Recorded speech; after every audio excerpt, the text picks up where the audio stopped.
You are looking at Julian's pronunciation guide, where we look at how to pronounce better some of the most mispronounced words in the world, like this other curious word. But how do you say what you're looking for today?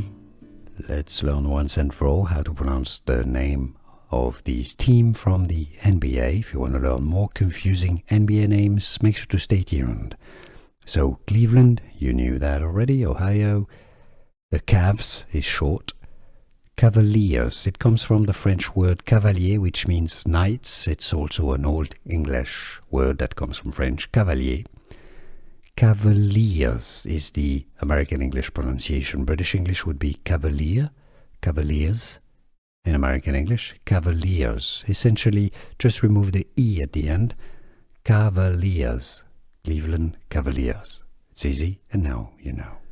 Here are more videos on how to pronounce more confusing words and names too many mispronounced. Like this video if you found it useful. I appreciate your support. I'll see you soon, and thanks for watching.